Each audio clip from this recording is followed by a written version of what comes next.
I almost won an election to the House of Representatives in 2012. I came within 1.4%. Quite honestly, I'm a great candidate for mayor, and I believe that the citizens will go blue this time and will vote for me. Educate, inform, inspire. The Dan Parsons Show, a podcast that lifts up instead of tearing down. Hey, thanks for tuning in to the Dan Parsons Show. I'm your host, Dan Parsons. Coming up on today's show, John Ewing, candidate for mayor of Omaha. But before I introduce John, you do me a favor, please? Hop on over to the Dan Parsons YouTube page and subscribe to the pod. We'd really appreciate it. And if you'd like to support us, go to thedanparsonsshow.com where you can become a friend of Dan on Patreon. The people decide.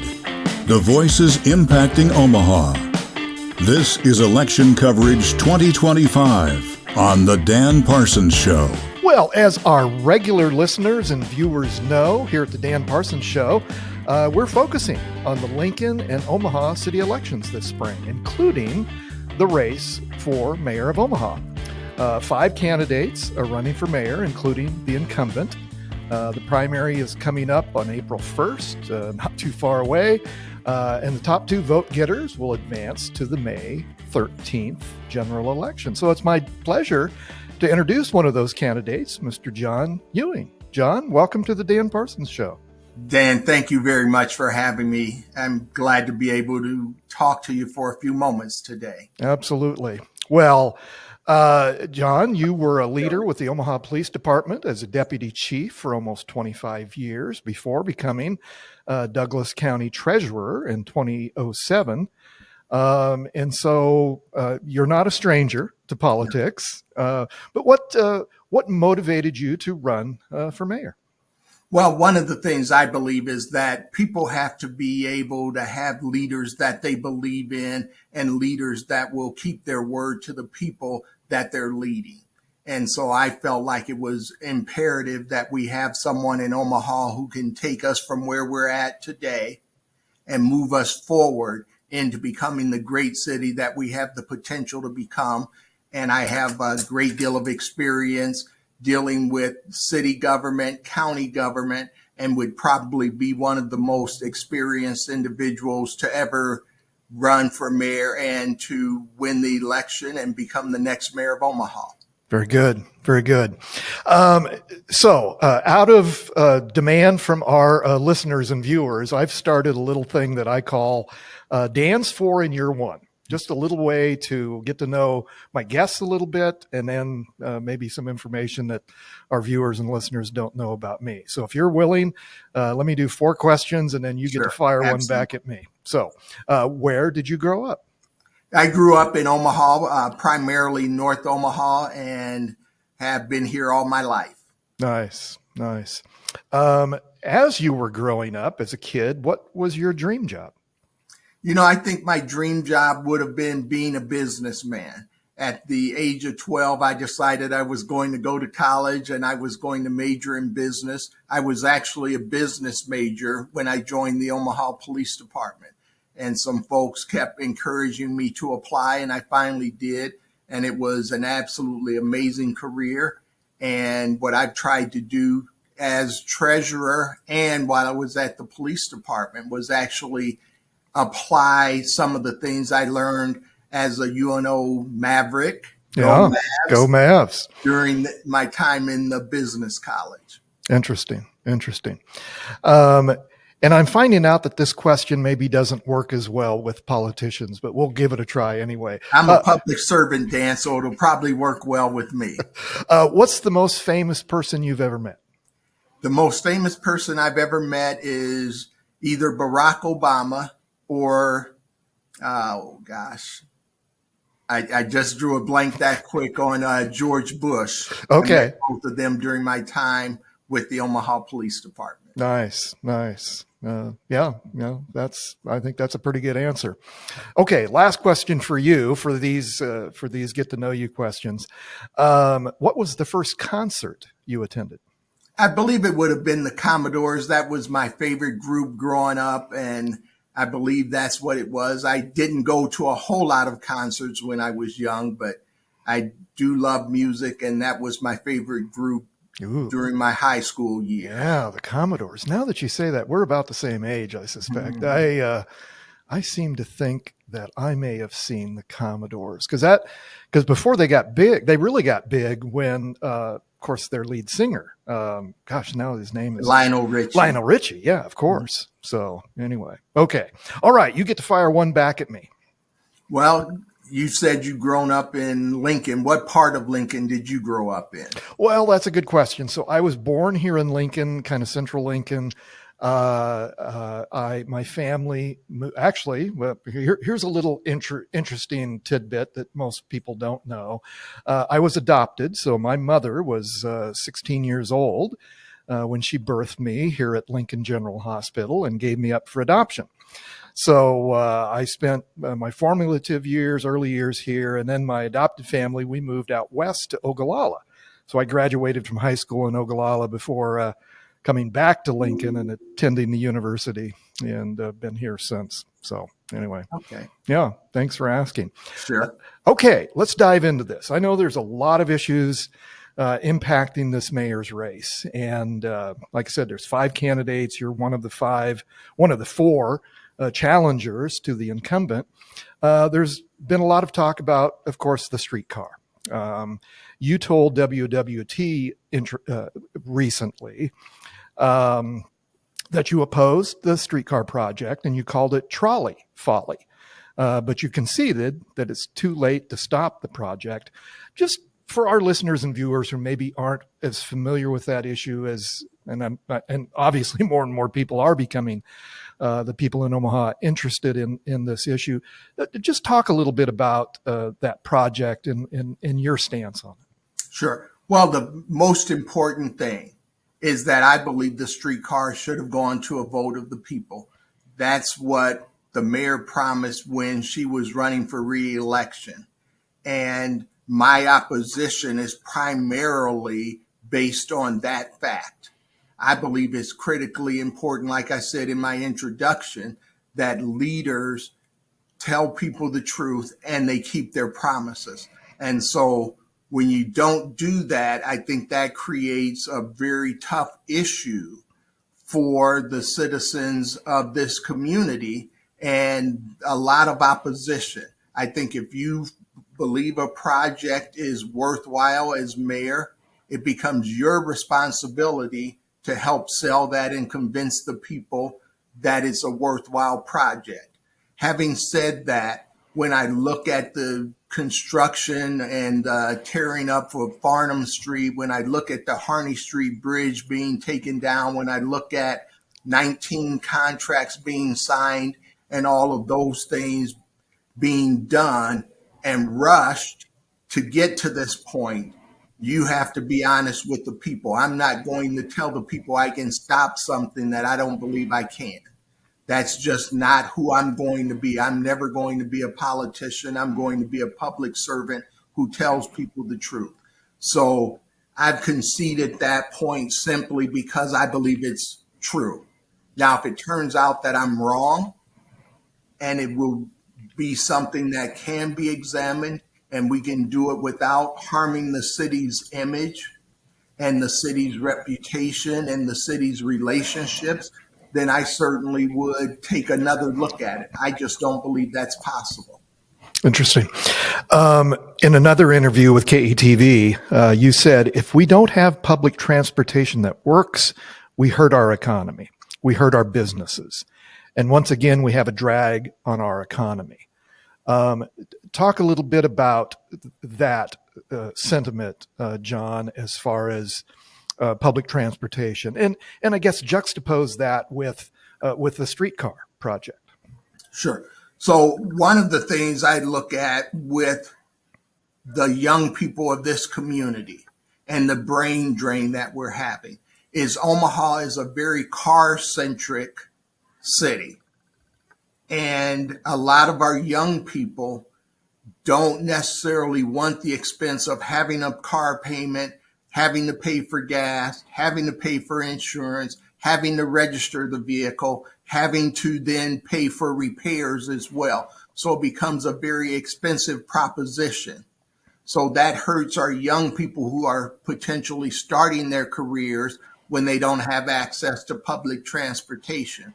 It also hurts our economically challenged people as well. When they don't have access to public transportation, then they may not be able to get the transportation they need to get to the jobs that are available. So the more we can improve our public transportation, the more we can help retain our young people, but also then put people in position to be able to get to the jobs that are available. In Omaha, we always have a mismatch between the jobs that are available and the people who are unemployed. Some of that is skill set, so we have to make sure we're doing everything we can to upskill our people as well. But we have to make sure they can get to the jobs that are available.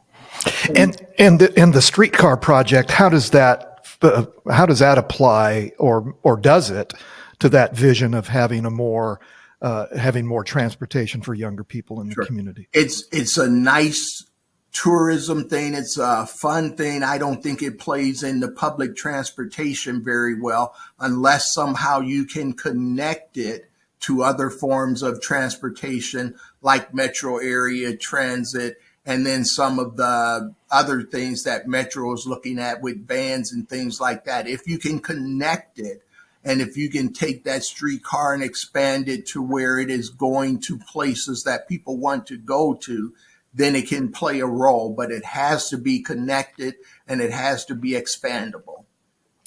I just think that's such an important important consideration as the city of Omaha continues to grow and attract young people of all ages, and keep those people in our community.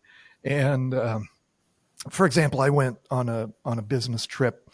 Actually, it was a Chamber of Commerce trip to Boise, Idaho last summer, and maybe similarly situated to Omaha in the sense that it's a growing community, and yet they're kind of landlocked, if you will. But they really put an emphasis, and we discussed a lot about some of the things that you're discussing about just a more walkable city, a city that's more adaptable to all ages, but certainly people that they're trying to attract. So, I think that's imperative for Omaha to continue to look at those things that are going to keep and attract that younger generation. Yes, being able to walk to the grocery store, being able to walk to shopping, all of those things are things we have to be able to do when we look at our public transportation, when we look at getting people from place to place. It's really a combined approach of making this a more friendly city for people who want to walk, people who want to ride a bike, people who don't want to own a car. We've got to figure those things out. Yeah. Part of what we're doing here on the Dan Parsons Show with these city elections this spring, we are partnering with Flatwater Free Press, of course, the nonprofit news room here in Nebraska, and Civic Nebraska. So two nonprofit organizations we're partnering with, and they're putting out a voter guide. And so we are sharing this interview and all of our interviews with them so that they can use them in their voter guide project. One of the questions I want to ask you that will be contained in that voter guide is this. The city of Omaha's use of tax increment financing has drawn criticism locally and at the state level recently.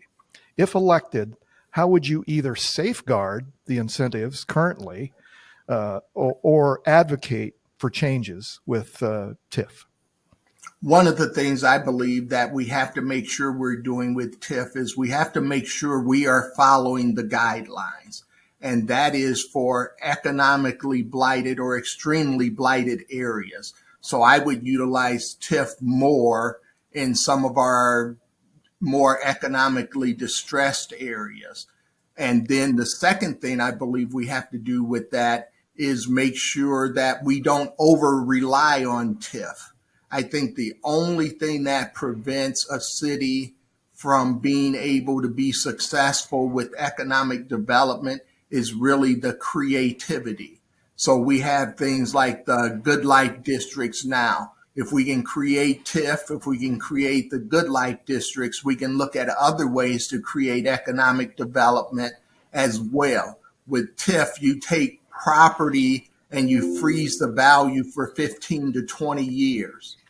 And then that additional revenue that is available as the property values increase go to pay off the debt.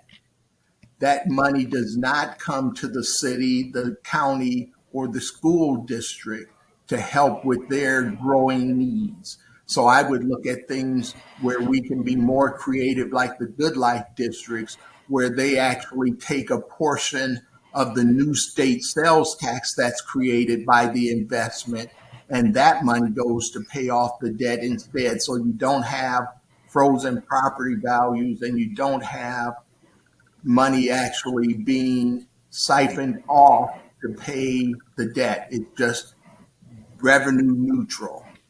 Very good. Very good.